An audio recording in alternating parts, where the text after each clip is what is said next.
Hello students, welcome back this channel. मैं हूं संदीप गुप्ता और आज इलेक्ट्रोस्टैटिक्स के इस लेक्चर में हम पढ़ेंगे about application of Gauss law. Last lecture में हमने गॉस लॉ को डिराइव किया था, समझा था, है ना, उसको फील किया था अच्छे से और उसपे कुछ प्रॉब्लम भी सॉल्व किए थे। ठीक है, तो अब तक आपको गॉस लॉ अच्छे समझ में आ गया होगा, है ना। जिन्होंने वो वीडियो नहीं देखा है, आप डिस्क्रिप्शन में उसका लिंक होगा, ठीक है, या प्लेलिस्ट से आप सर्च कर सकते हैं, वो वीडियो आप जरूर देखिए। Then you will understand Gauss law completely. ठीक है, in this video today we will discuss about application of Gauss law. Gauss law के क्या एप्लीकेशन है, क्यों अप्लाई करते हैं और अप्लाई करने से पहले किन किन बातों का ध्यान रखना जरूरी है, कब हम गॉस लॉ अप्लाई कर सकते हैं, कब नहीं कर सकते, है ना, ये भी हम पहले समझेंगे। एक्चुअली इस चीज को हम सबसे पहले समझेंगे, उसके बाद हम गॉस लॉ पॉइंट चार्ज पे अप्लाई करेंगे, लाइन चार्ज पे अप्लाई करेंगे, प्लेन शीट पे अप्लाई करेंगे। ठीक है, ऐसे अभी गॉस एप्लीकेशन के 2-3 सीरीज होंगे, है ना। फिर हम नेक्स्ट वीडियो में सिलेंडर के बारे में पढ़ेंगे, फिर स्फीयर के बारे में पढ़ेंगे। ठीक है, तो आज हम सबसे पहले इसका जो बेसिक है, कैसे अप्लाई करते हैं, क्यों अप्लाई करते हैं और कब अप्लाई करते हैं, है ना, इस चीज को पहले समझते हैं। ठीक है, तो लेक्चर स्टार्ट करते हैं। स्टार्ट करने से पहले मैं आपको फिर से एक बार याद दिलाऊंगा कि अगर आपने चैनल सब्सक्राइब नहीं किया है तो काइंडली इसको सब्सक्राइब कर लो, बेल नोटिफिकेशन को क्लिक करो ताकि कोई भी वीडियो मैं अपलोड करूं उसका आपको प्रॉपर टाइम पे नोटिफिकेशन मिल जाए। और अपने फ्रेंड के साथ जरूर शेयर करो ताकि इसके बेनिफिट सबको मिले। ठीक है, कोई भी डाउट हो आप मुझे कमेंट कर सकते हो, हमारे फेसबुक ग्रुप पेज पे आप जुड़ सकते हो, वहां पे कोई भी क्वेश्चन अगर आप पोस्ट करते हो तो उसका सॉल्यूशन तुरंत आपको मिलेगा। ठीक है, तो चलो स्टार्ट करते हैं। सबसे पहले समझते हैं गॉस लॉ को हम कब अप्लाई करते हैं, है ना। गॉस लॉ है क्या, ये आपको मालूम है। Gauss law is actually about total flux in a closed surface, ठीक है, and that is equal to E dot ds, E vector dot ds। ds क्या है, एरिया वेक्टर, है ना। और ये जो इंटीग्रेशन में मैंने यहाँ पे गोला बनाया है, ये क्या है, this is about close surface, है ना। तो क्लोज सरफेस में E dot ds equal to क्या होता है, Q in by epsilon naught, total charge upon epsilon naught. Total charge inside the surface, outside कोई चार्ज है तो वो हम काउंट नहीं करते। ठीक है, ओके। अब देखो गॉस लॉ कहां कहां एप्लीकेबल है ना, ध्यान से सुनना। Gauss law is applicable when degree of symmetry is very high. देखो सिमेट्री जो है ना ये बहुत हाई होना चाहिए, मतलब जो आप सरफेस ले रहे हो वहां पे ये बहुत हाईली सिमेट्रिक होना चाहिए, है ना। सिमेट्रिक क्या होगा, कैसे हाईली होगा, अभी हम करेंगे डिस्कस, है ना।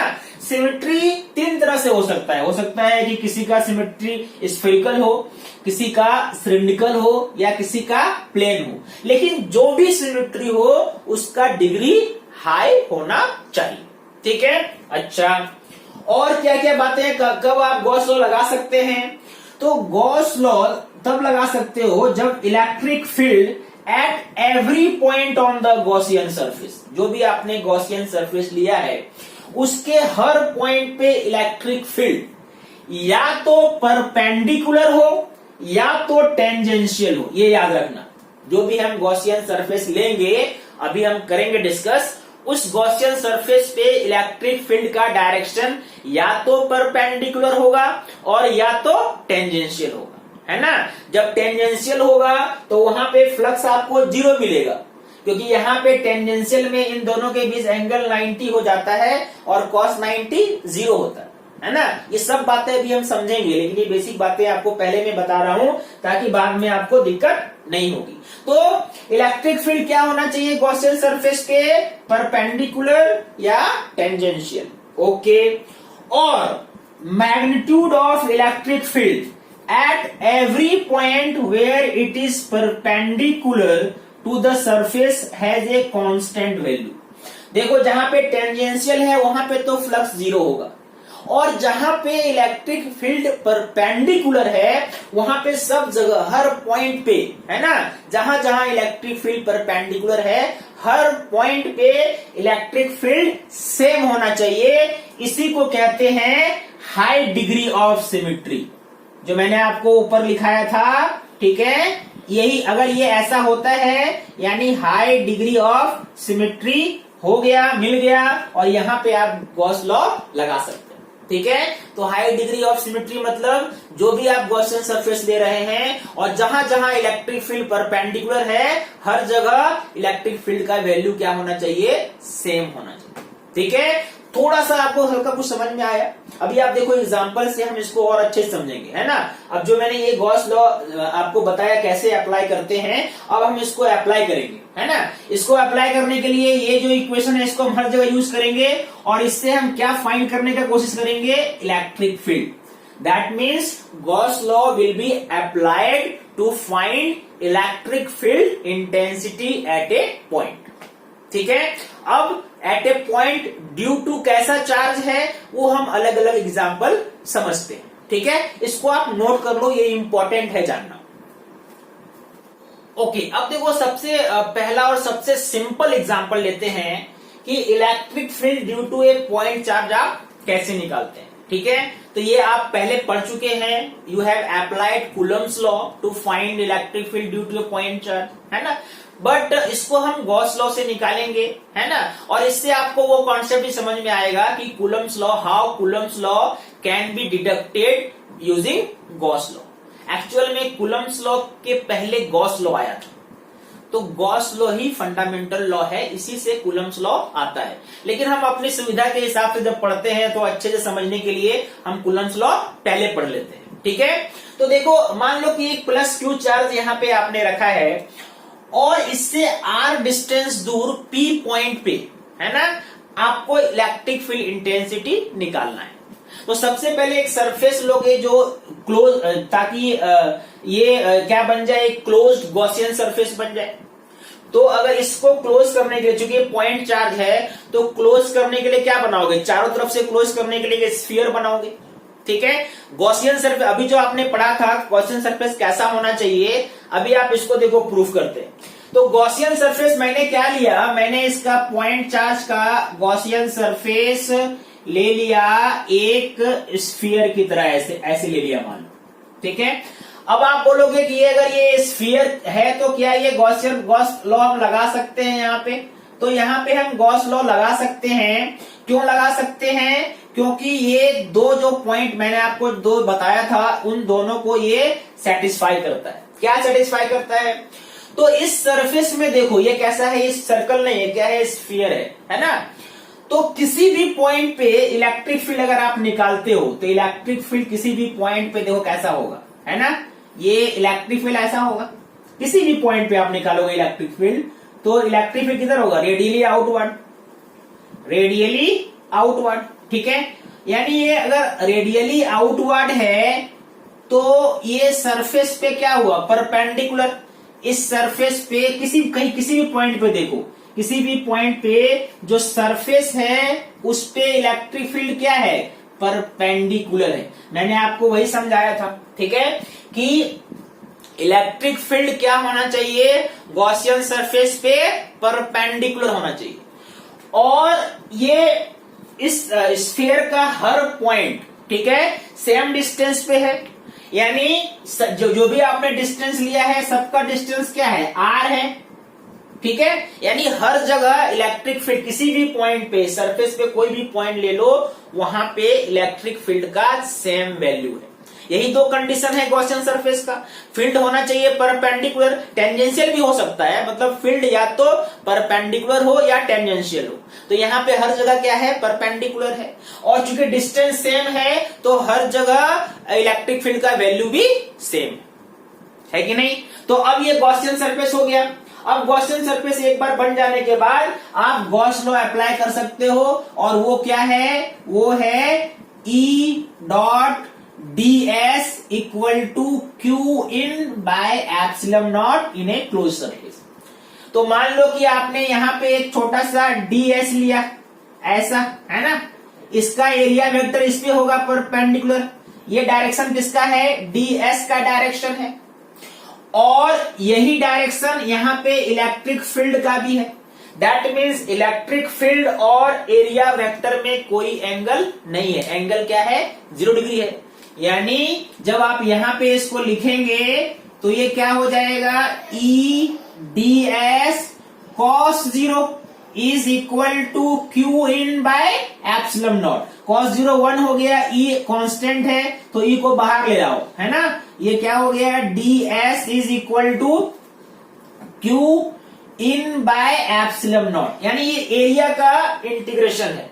तो अगर पूरा एरिया ले लोगे आप, एरिया को इंटीग्रेट करके, तो स्फीयर का टोटल एरिया क्या होता है, complete area 4 pi r square. तो E into 4 pi r square equal to Q in by epsilon naught. That means E equal to Q in कितना है, क्यू ही है। दैट मीन्स फॉर्मूला क्या आया, Q by 4 pi epsilon naught R square. This is electric field, electric field at point P, है ना। ये हालांकि किसी भी पॉइंट पे आप निकालते तो वही इलेक्ट्रिक फील्ड आता है। उस गॉसियन सरफेस में हर जगह इलेक्ट्रिक फील्ड का वैल्यू क्या है, सेम है। और डायरेक्शन क्या है, रेडियली आउटवर्ड। ठीक है, डायरेक्शन कैसा है, रेडियली आउटवर्ड। तो इस तरह से आपने इलेक्ट्रिक फील्ड निकाला यूजिंग गॉस थ्योरम। ये आपने पढ़ा है कूलम्स लॉ में, पढ़ा है ना, E equal to Q by 4 pi epsilon naught R square. तो ये कूलम्स लॉ को एक्चुअली आपने डिटेक्ट किया, आपने डिड्यूस किया यूजिंग गॉस लॉ। तो ये सिंपल एग्जांपल था पॉइंट चार्ज का, है ना। इसको समझ गए आप। चलो दूसरे एग्जांपल में जाते हैं। तो चलो अब नेक्स्ट एप्लीकेशन में आते हैं। इसमें हम इलेक्ट्रिक फील्ड निकालेंगे due to a linear charge distribution, है ना। Electric field due to a linear charge distribution. मान लो एक लॉन्ग लाइन चार्ज है ना, एक लॉन्ग लाइन चार्ज है जिसका चार्ज डेंसिटी लैम्डा है। लॉन्ग क्यों लिखते हैं अभी मैं आपको समझाऊंगा। मान लो कि एक ये लॉन्ग लाइन चार्ज है और उसके लिए आपको P पॉइंट पे, ठीक है, जो कि यहां से R डिस्टेंस दूर है, वहां पे आपको इलेक्ट्रिक फील्ड निकालना है। ठीक है, तो आपको क्या चाहिए, पहले आपको एक गॉसियन सरफेस चाहिए। सरफेस ऐसा होना चाहिए कि फील्ड या तो परपेंडिकुलर हो या तो टेंजेंशियल हो किसी भी पॉइंट पे, है ना।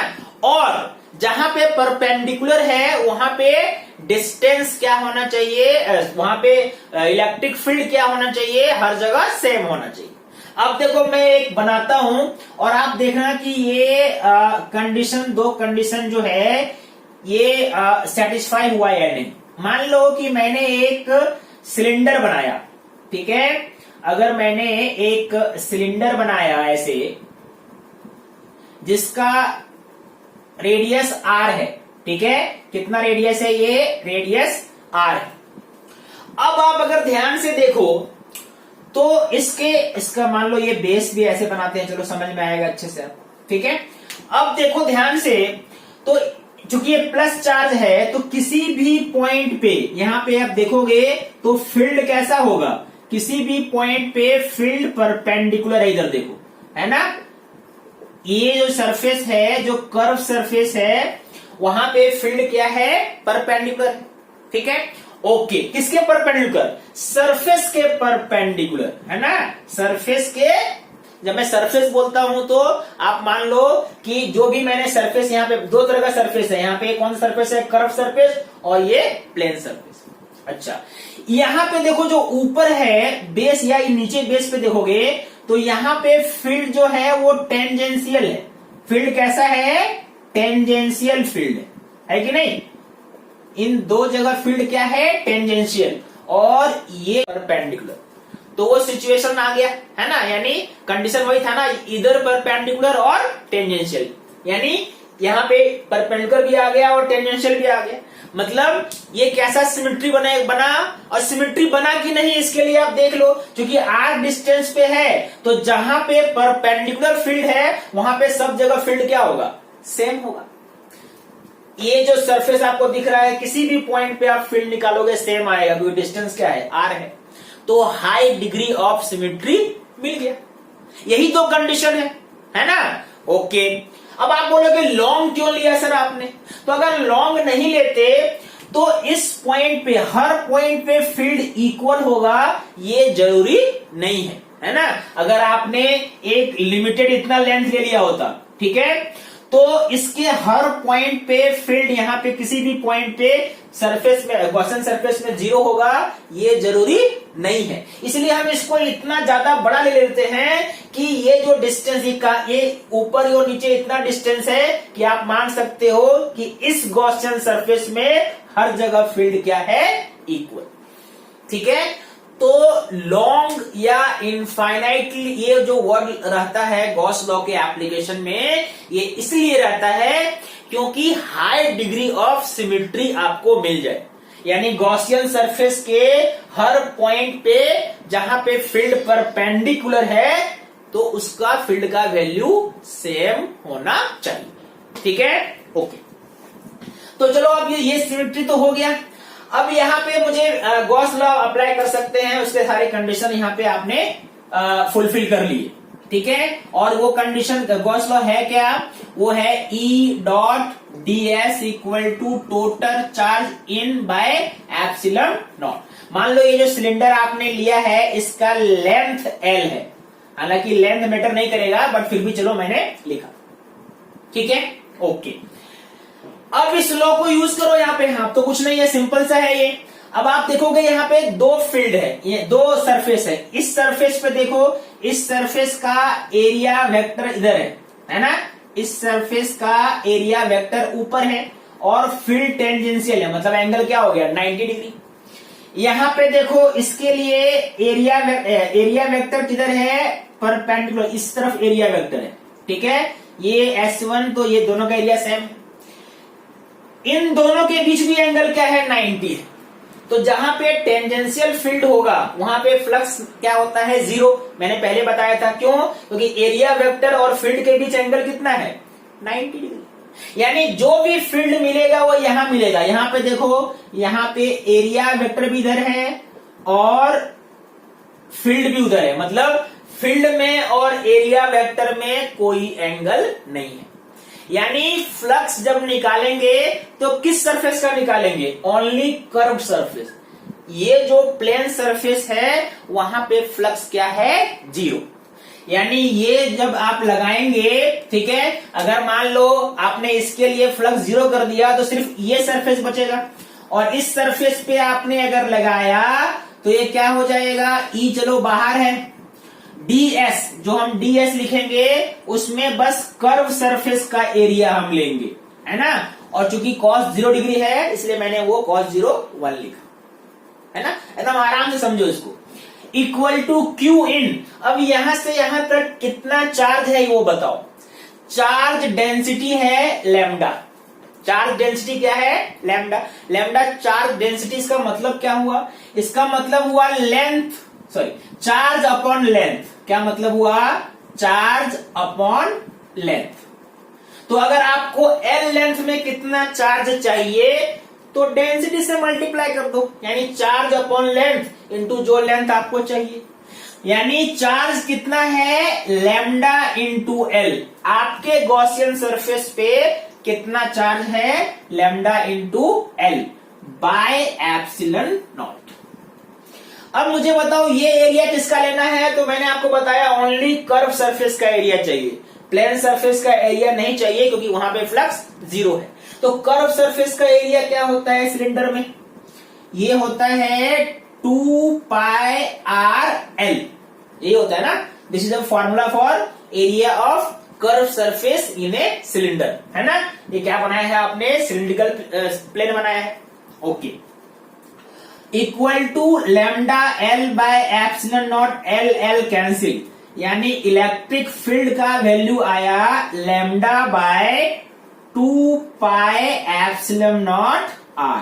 This is the value of electric field at the given point P, जो r डिस्टेंस दूर है इस लाइन चार्ज। यानी अगर आप रिलेशन देखोगे तो E और R का रिलेशन कैसा है, E is inversely proportional to R। यानी ई और आर का ग्राफ कैसा होगा, तो रेक्टेंगुलर हाइपरबोला ऐसा ग्राफ होगा, ठीक है। E is inversely proportional to R. This is application of Gauss law to find electric field due to a linear charge distribution, ठीक है। बहुत ही सिंपल तरीके से हमने समझा। सबसे पहला स्टेप गॉसियन सरफेस अच्छा से चुनना है, कंडीशन फुलफिल होना चाहिए, और उसके बाद आप ये लगाओगे। देखो मैंने ये शॉर्ट में किया, मैं इसको लिख सकता था कि इस सरफेस, दो सरफेस है, एक सरफेस का 0 हुआ, इसका हुआ, मैंने वो आपको समझा दिया बस। इस सरफेस के लिए फ्लक्स क्या है, 0 है, इसलिए हम सिर्फ क्या निकालेंगे, कर्व सरफेस का फ्लक्स निकालेंगे, ठीक है। देख लीजिए, चलो ओके। नेक्स्ट एप्लीकेशन है to find electric field due to a plane sheet of charge, है ना। एक प्लेन शीट ऑफ चार्ज है जिसका साइज फिर से आपको क्या लेना पड़ेगा, फिर से आपको मानना पड़ेगा ये लॉन्ग साइज का है ना, इनफाइनाइट साइज का है। देखो साइज इनफाइनाइट बोलने का मतलब ये नहीं है कि बहुत बड़ा डिस्टेंस है, आपके शर्ट का एक पॉकेट भी इनफाइनाइट साइज का हो सकता है। ये बस रिलेटिव टर्म है। किसके टर्म में, मान लो पॉकेट के अंदर एक छोटा सा डॉट है, उसके कंपेयर में आपके पॉकेट का साइज क्या हो गया, इनफाइनाइट हो गया, लॉन्ग हो गया, है ना। तो ये लॉन्ग और इनफाइनाइट क्यों लेते हैं, ताकि हाई डिग्री का सिमेट्री बनाए, ठीक है। और आपको इससे मान लो पी डिस्टेंस है ना, जो सीट कैसे रखा है मैंने, सीट ऐसे रखा है, और इससे आर डिस्टेंस दूर मान लो यहाँ पे एक पॉइंट पी है जहां पे आपको इलेक्ट्रिक फील्ड निकालना है, ठीक है। तो सबसे पहले क्या करोगे, सबसे पहले आप गॉसियन सरफेस बनाओगे, ठीक है। तो मान लो कि आपने एक गॉसियन सरफेस बनाया, सरफेस कैसा हो सकता है ये अभी आपने समझा है, सरफेस के लिए कैसे कैसे हम लोग क्या करते हैं। तो चलो मैं आपको थोड़ा सा एग्जांपल से और समझाता हूं कि मैंने ऐसा सरफेस क्यों लिया, ठीक है। मान लो कि आपको यहाँ पे पी पॉइंट पे आपको निकालना है, मैंने बोला कि आपका गॉसियन सरफेस ऐसा होना चाहिए, है ना। आप पूछोगे कि सिर्फ ऐसा ही क्यों, ठीक है, ऐसा क्यों लिया मैंने। तो सबसे पहले देखो कि इस गॉसियन सरफेस पे, है ना, फील्ड का जो वैल्यू है ना, हर जगह सेम होना चाहिए जहां पे परपेंडिकुलर है। सबसे पहला चीज क्या है कि फील्ड या तो परपेंडिकुलर या तो टेंजेंशियल, या तो परपेंडिकुलर होना चाहिए या तो टेंजेंशियल। जो पॉइंट है यहाँ पे फील्ड कैसा है, परपेंडिकुलर, और ये जो सरफेस है यहाँ पे फील्ड कैसा है, ये जो कर्व सरफेस है यहाँ पे देखो फील्ड कैसा है, टेंजेंशियल फील्ड है। कैसा फील्ड है, टेंजेंशियल। तो पहला कंडीशन हो गया कि फील्ड या तो परपेंडिकुलर या तो टेंजेंशियल। दूसरा मैंने बोला था जहां पे परपेंडिकुलर है वहां पे फील्ड का वैल्यू सेम होना चाहिए, है ना। तो इस सीट से ये डिस्टेंस भी आपने मान लो आर लिया है, ठीक है, और या डिस्टेंस मान लो एल लिया है, और इधर भी ये डिस्टेंस क्या है, ये डिस्टेंस भी एल है ना। तो सीट से दोनों का डिस्टेंस सेम है, तो दोनों वो सरफेस जो जहां पे फील्ड परपेंडिकुलर है, यहाँ पे भी परपेंडिकुलर है और यहाँ पे भी परपेंडिकुलर है, तो इन दोनों जगह फील्ड का वैल्यू भी सेम होगा क्योंकि डिस्टेंस क्या है, सेम, ठीक है। आपको दिया गया है ये जो शीट है इसका चार्ज डेंसिटी सिग्मा है। चार्ज डेंसिटी का मतलब क्या होता है, सरफेस चार्ज डेंसिटी का मतलब चार्ज अपॉन एरिया, ठीक है। ये क्या दिया हुआ है, सिग्मा। तो दो कंडीशन आपने यहां पे लगा दिया, ठीक है। फील्ड या तो परपेंडिकुलर है या तो टेंजेंशियल है, और दूसरा जहां पे परपेंडिकुलर है वहां पे फील्ड सेम है। अब आप गॉस लॉ लगा सकते हो, है ना। गॉस लॉ क्या लगाएंगे, flux that is E dot D S is equal to total charge enclose by epsilon naught. अब यहाँ पे देखो फिर से दो आपको सरफेस मिलेंगे, है ना। एक तो ये सरफेस है जहां पे फील्ड क्या है, टेंजेंशियल, और एरिया वेक्टर किधर है, एरिया वेक्टर देखो परपेंडिकुलर है। एरिया वेक्टर कैसा है, परपेंडिकुलर, है ना। यानी फील्ड में और एरिया में कितना एंगल है, 90 डिग्री एंगल है। तो कर्व सरफेस पे हर जगह चूंकि एंगल 90 है, इसलिए फ्लक्स क्या होगा, 0 होगा, है ना। That means flux through curved surface है ना, ये क्या होगा 0। तो एक्चुअल में आप किसका निकालोगे फ्लक्स, गॉस लॉ कहां लगाओगे, जहां पे परपेंडिकुलर है ना, परपेंडिकुलर है। मान लो इसका एरिया आप अगर निकाल रहे हैं, ठीक है, मान लो इसका एरिया मैंने एस लिया, ठीक है, एस चलो मैंने यहां पे ऑलरेडी लिया है, तो इसको ए लेते हैं, इस एरिया को ए लेते हैं। इसका जो एरिया है इस सरफेस का, ये ए है, ये भी ए है, करेक्ट है, ठीक है। यानी यहां पे अगर आपने कैसा बनाया तो ये भी एरिया क्या होगा, ए होगा। ध्यान से समझना। अब इस सरफेस पे अगर फ्लक्स निकालोगे, है ना, यहां पे एरिया किधर है, यहां पे एरिया वेक्टर इस तरह है, इस तरफ है जिधर फील्ड है। यहां पे भी एरिया वेक्टर किधर है, इस तरफ है जिधर फील्ड है। मतलब फील्ड में और एरिया में 0 डिग्री एंगल है, तो cos 0 क्या हो जाएगा 1। ये तो फ्लक्स ड्यू टू, अगर हम निकालेंगे flux due to plane surface, flux through plane surface, flux through plane surface, तो यहाँ पे E इंटू ए और यहाँ पे E इंटू ए, यानी टोटल कितना हो गया 2 इंटू E इंटू ए। दोनों आउटगोइंग फ्लक्स है, दोनों पॉजिटिव है ना, और दोनों को E और A के बीच एंगल क्या है 0 डिग्री, और एंगल 0 है तो हम क्या लेंगे cos 0 1 लेंगे। और ये किसके इक्वल होना चाहिए, total charge inside divide by epsilon naught. अब देखो मैंने यहाँ पे ये जो बनाया है, इतना ही चार्ज इस गॉसियन सरफेस के अंदर है। ये जो एरिया है इसके अंदर कितना चार्ज है, निकालने के लिए आप क्या करोगे, चार्ज निकालने के लिए सिग्मा इंटू एरिया। तो सिग्मा डेंसिटी दिया हुआ है, एरिया इसका कितना है, एरिया ए है bye epsilon not. A cancel, मतलब ई का फॉर्मूला क्या आया, सिग्मा बाय 2 एप्सिलॉन नॉट। ठीक है, ध्यान से समझो। इसका ये शीट ऐसा था ना, तो जो गॉसियन सरफेस आपने लिया है वो इतना ही बड़ा है, ए एरिया का है, तो उसके अंदर कितना चार्ज है, तो sigma into area, sigma into area किया। ये दोनों फ्लक्स आउटगोइंग है, दोनों प्लस होगा, ये भी पॉजिटिव फ्लक्स है, ये भी पॉजिटिव फ्लक्स है, ऐड किया तो नेट फ्लक्स कितना हो जाएगा 2 इंटू ई इंटू ए। कर्व सरफेस में फ्लक्स क्या है 0 है, क्योंकि एंगल क्या है वहां पे 90। That means this is the formula of electric field intensity due to plane charge at point P।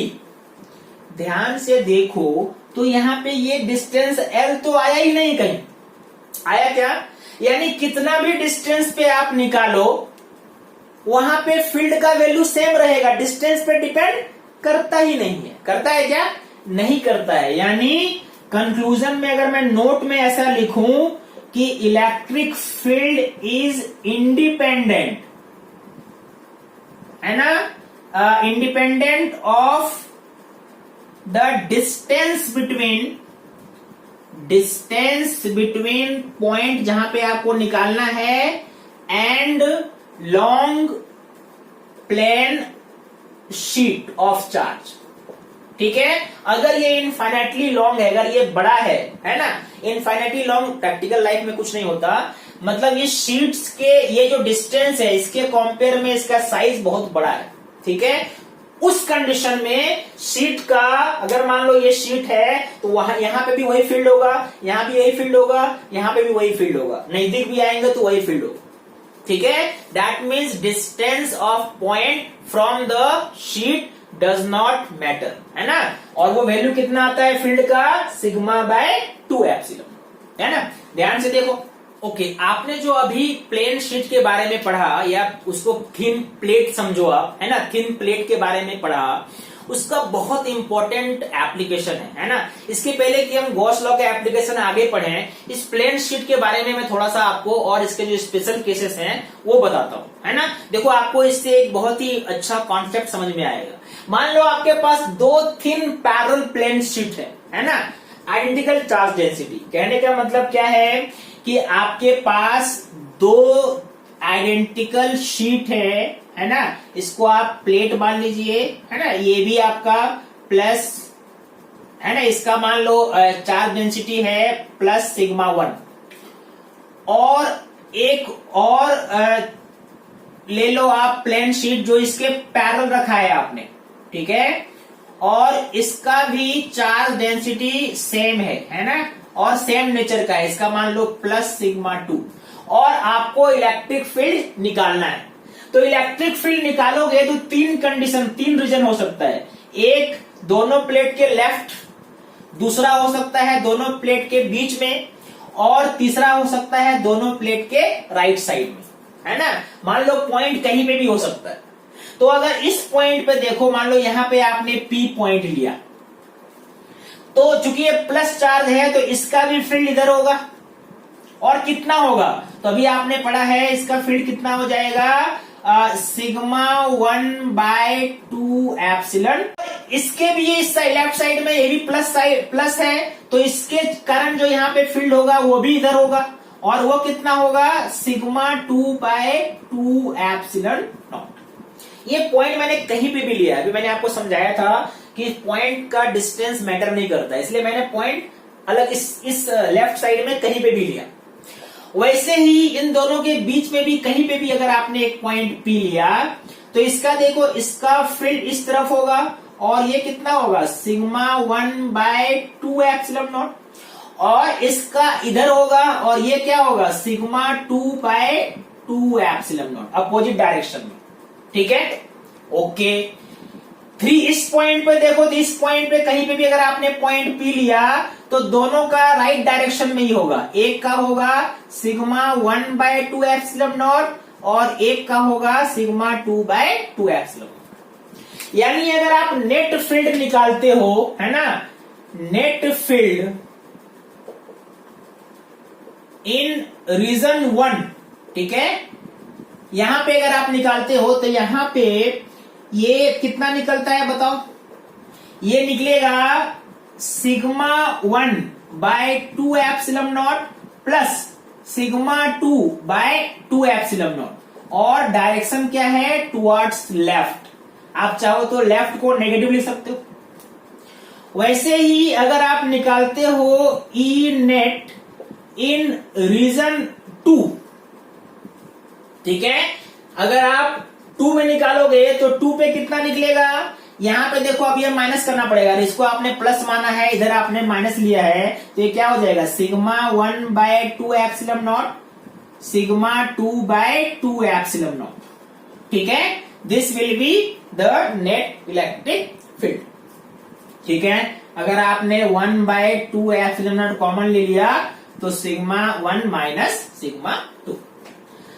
ऐसे ही अगर आप निकालोगे ई नेट इन रीजन 3, थर्ड रीजन जो है, यहां पे दोनों का उस तरफ है, अगर मान लो उस डायरेक्शन को आपने प्लस लिया है, ठीक है, तो दोनों प्लस में होंगे, मतलब sigma 1 plus sigma 2/2 epsilon not, और ये किधर आया, टुवर्ड्स राइट। ठीक है, यहां पे भी आपने राइट को प्लस माना है, तो ये भी डायरेक्शन क्या होगा, टुवर्ड्स राइट। यानी इन तीनों ही रीजन में फील्ड का अलग अलग वैल्यू होगा। इसमें भी अगर स्पेशल केस आपको देखना है, तो मान लो कि सिग्मा 1 और सिग्मा 2 इक्वल है, तो क्या होगा, इलेक्ट्रिक फील्ड इन रीजन 1, ये ऐड करोगे sigma plus sigma 2 sigma epsilon naught, 2 cancel, sigma epsilon naught, और ये किधर होगा, towards left. Very good. E2 second region में कितना होगा, तो चूंकि माइनस है और दोनों अगर इक्वल है तो सिग्मा माइनस सिग्मा क्या हो जाएगा, 0। यानी अगर दो प्लेन शीट है आइडेंटिकल चार्ज का, तो उन दोनों के बीच किसी भी पॉइंट पे इलेक्ट्रिक फील्ड 0। ठीक है, ओके। अभी देखो इसके बहुत सारे यूज मिलेंगे आपको। अच्छा, रीजन 3 में बताओ, रीजन 3 में फिर आप ऐड कर रहे हो सिग्मा 1 प्लस सिग्मा 2 सिग्मा हो जाएगा, 2 कैंसिल, दैट मीन्स सिग्मा/एप्सिलॉन नॉट, और ये किधर हो गया, टुवर्ड्स राइट। यानी इस कंडीशन में बीच में फील्ड नहीं होगा, लेफ्ट में फील्ड होगा, राइट में फील्ड होगा। तो अगर कहीं आपको ऐसा अरेंजमेंट चाहिए कि किसी एक रीजन में फील्ड नहीं चाहिए, उसके लेफ्ट और राइट में चाहिए, तो हम क्या करेंगे, दो आइडेंटिकल चार्ज वाले सेम डेंसिटी का हम प्लेन शीट या थिन प्लेट रख देते हैं।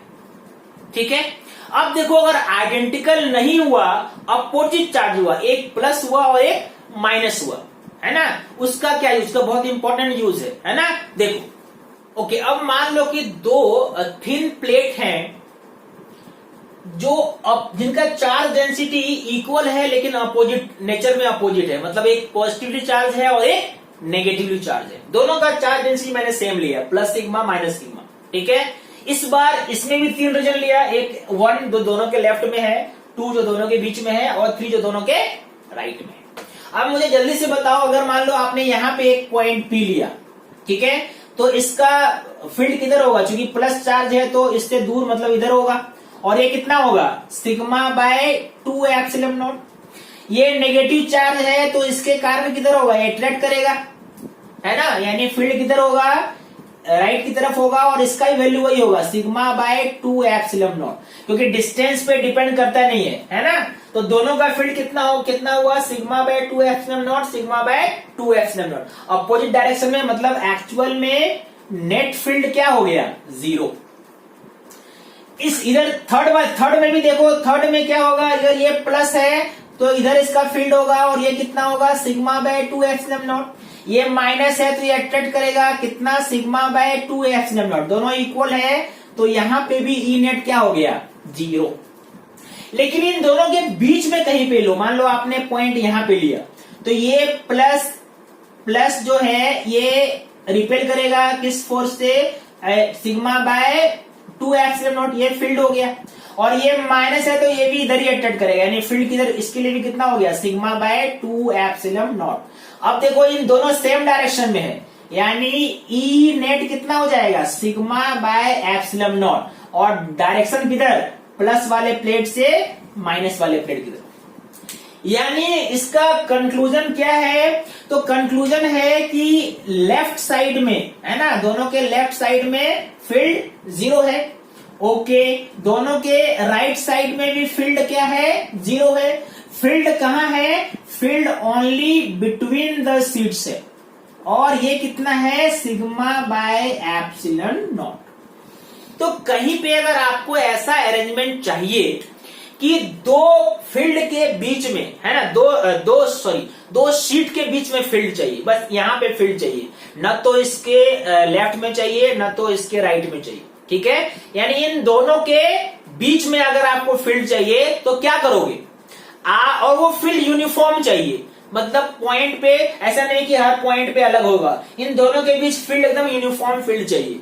तो आप क्या करोगे, 2 थिन पैरेलल प्लेट रख दोगे, 2 थिन पैरेलल शीट रख दोगे बड़े साइज का, है ना, लॉन्ग, इनफाइनाइट कैसे करोगे, तो इन दोनों के बीच का जो प्लेट का डिस्टेंस होगा वो प्लेट के साइज के कंपेयर में बहुत कम होगा, तो अपने आप ये हो गया लॉन्ग।